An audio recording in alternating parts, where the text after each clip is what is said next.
Bismillahirrahmanirrahim. Assalamualaikum warahmatullahi wabarakatuh. Waalaikumsalam wabarakatuh. Bagaimana kabarnya anak-anak semuanya?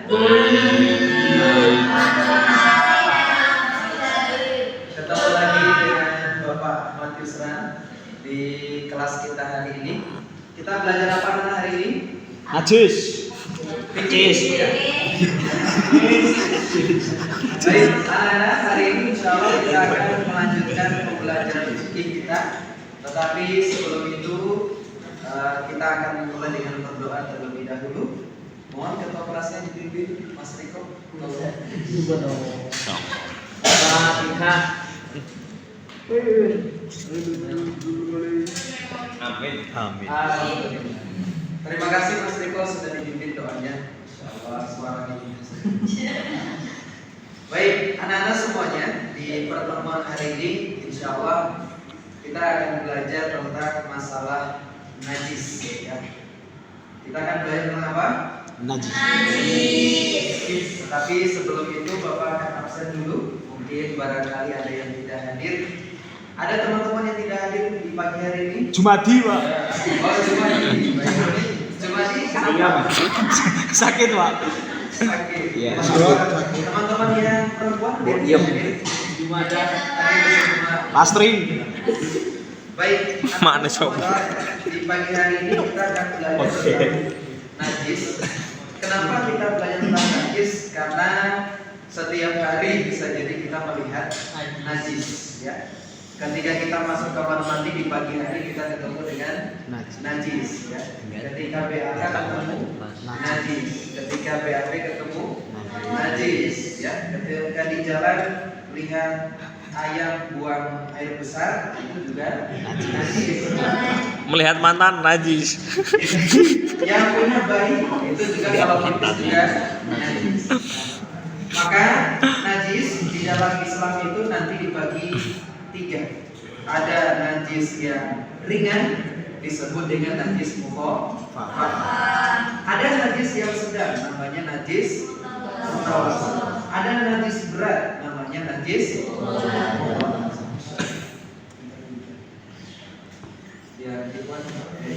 yang cowok yang baik. Nah, apa gunanya kita mengetahui perbedaan najis seperti ini supaya nanti memudahkan kita ketika mensucikan najis.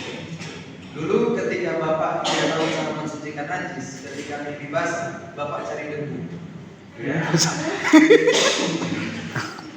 Kayak pitik, Pak. Ukur-ukur ngono, Pak.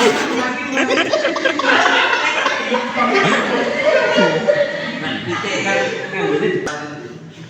Baik, jadi dulu Bapak karena tidak tahu cara mensucikan najis ya, seperti itu, Bapak pikir mimpi basah itu najis, akhirnya cari debu. Tidak ketemu debu, akhirnya gosok-gosok badan di debu. Seperti itu.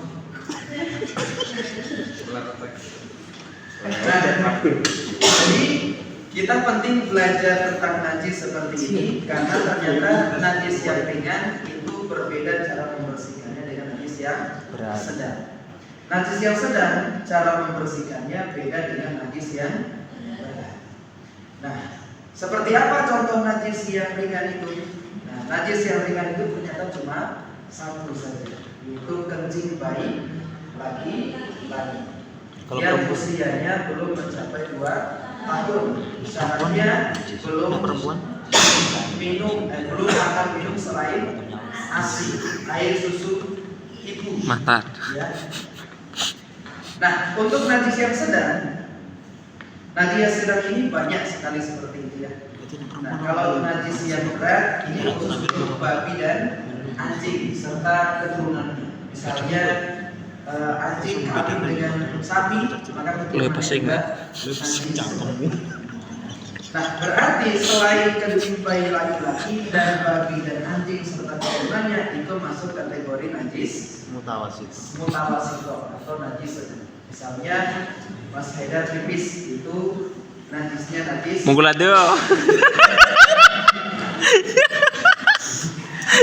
Itu najis sedang ya. Pertanyaannya, kadang-kadang najis itu mengenai pakaian kita, mengenai badan kita, dan mengenai tempat kita tinggal, bahkan kendaraan. Apalagi kucing yang suka lewat itu najis, yang laki-laki kan kalau dia pipis mesti nyari motor pipis. Nah, khawatirnya apa? Karena kalau pakaian kita najis atau tempat kita najis, nanti tidak bisa digunakan untuk ibadah sholat bisa tidak sah seperti itu. Nah, misalnya Mbak Yuli tadi habis ngambilin kotoran ayam, dipungutin pakai tangan seperti itu. Nah, kemudian sholat, maka sholat tidak sah. Kenapa? Karena tangannya masih ada najisnya. Nah, maka pada hari ini kita akan belajar bagaimana cara mensucikan najis. Najis ada berapa tadi anak? Yang pertama najis. Najis. Najis yang ringan contohnya apa tadi? Air kencing anak laki-laki. Oke, bagus. Yang sedang contohnya apa tadi? Air terpipis. Najis berat contohnya apa tadi? Beli konjol yang utang Pak. Nah, teman-teman, anak-anak semuanya, untuk najis yang ringan, ternyata cara membersihkannya cukup dipercikan dengan air saja. Misalnya nanti Bapak punya anak, misalnya dengan siapa seperti itu ya. Kemudian punya anak laki-laki, kita Bapak pernah pipis bayinya. Maka Bapak tidak perlu buka Baju.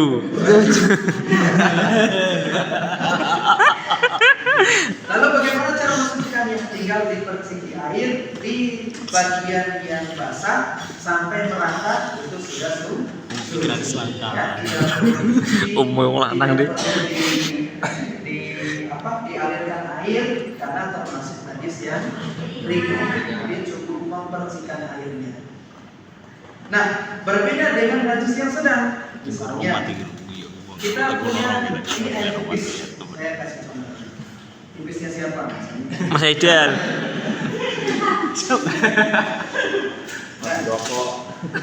Teman-teman, misalnya kita punya ini ada pipisnya. Siapa tadi? Mas Aidel. Nah, bagaimana cara mensucikannya? Maka tidak bisa langsung Gebyur dengan air atau bahkan di pel. Kalau di pel, malah najisnya kemana? Apa yang kita lakukan? Kita siapkan tisu yang paling gampang. Coba cik.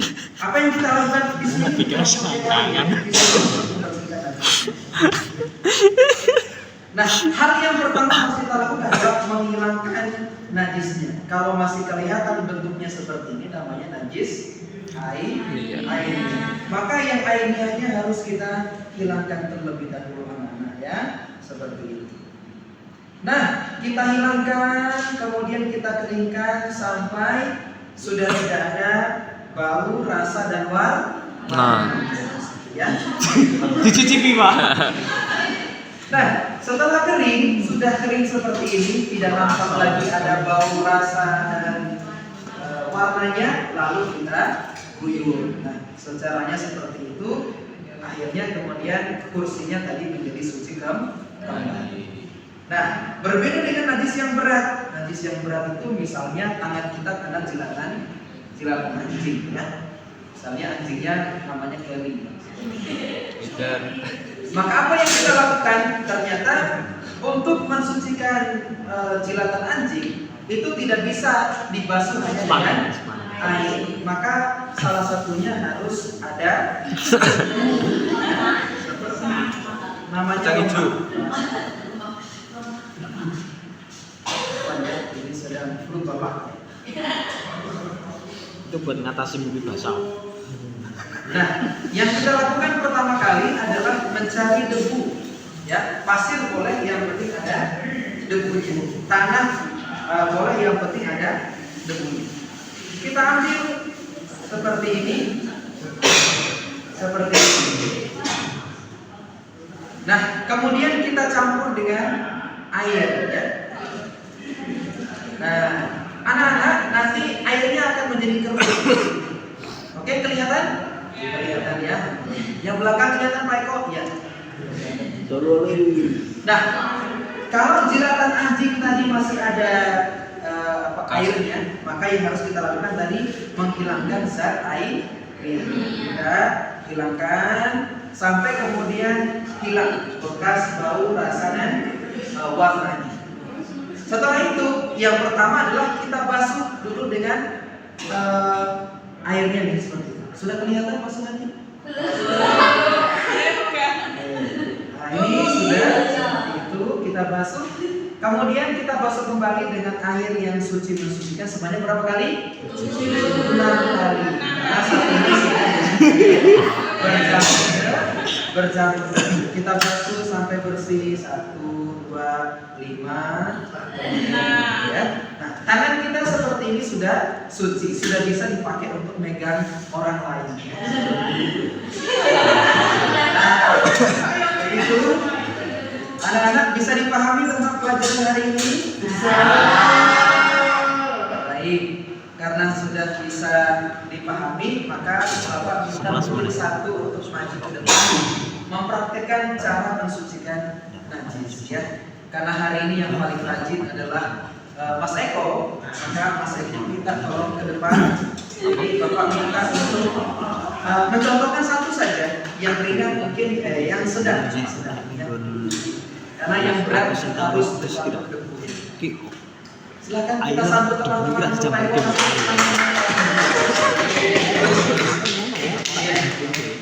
Jadi anak-anak Mas Eko di sini sekali ping podo banyu sekali ora sekali mati banyu debu ping itu ya ono. Misalnya ini ada ini isinya siapa tadi? Ini kira-kira bagaimana Mas Eko cara mensucikannya? Iya, isinya Banyu biasa. Tisu awake kok.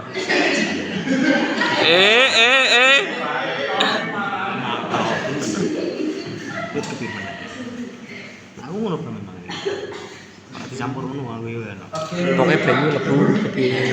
Kita banyu sisi urke. Aku lemah iki pisan. Tapi lemah-lemah gede. Ayo campur. diguyur. Simulasi caranya diguyur begitu. Ya. Baik, begitu teman-teman. Jadi ketika kita sudah melakukan itu, maka najisnya menjadi suci. Nah, terakhir, karena waktu kita tinggal 10 menit, Pak Eko silakan kembali ke tempatnya. Di sini Mas Rama mau praktek nyembelih kurbannya. Baik, terakhir, Bapak punya beberapa soal nanti mohon diisi sebagai bentuk penilaian kita hari ini agar Bapak mengetahui kemampuan dari anak semuanya. Ini beberapa saya bagikan ke Mbak siapa namanya? Mbak siapa namanya? Masa. Baik, semuanya sudah dapat ya. Nanti mohon diisi waktunya 10 menit. Nanti dikembalikan ke Bapak. Nanti di sini ada penilaian. Ada penilaian sikap, ada penilaian keterampilan, ada pengetahuan, dan itu adalah bagian dari penilaian aspek pengetahuan. Untuk sikap tadi sudah diwakili Pak Eko karena sudah mau maju ke depan, dan ada itu untuk keterampilan. Sementara untuk aspek sikap tadi anak-anak semuanya perhatikan dengan bagus, Bapak kasih nilai 100. Baik, demikian untuk materi hari ini. Ada tanya jawab? Tidak ada ya, semuanya paham. Materinya mudah sekali ya. Baik. Oke, itu yang bisa saya sampaikan. Alhamdulillah suaranya bisa kembali. Kita ketemu lagi pekan depan. Pekan depan kita akan umroh sama-sama. Amin. Jadi belajarnya langsung di Mekah. Kita umroh sama-sama. Ya nanti yang punya pasangan masih SMP yang tidak punya. Mungkin itu yang bisa Bapak sampaikan untuk Ono Jakarta. sampai ketemu depan. Assalamualaikum. Luaran udah berapa ya? Iya sini orang.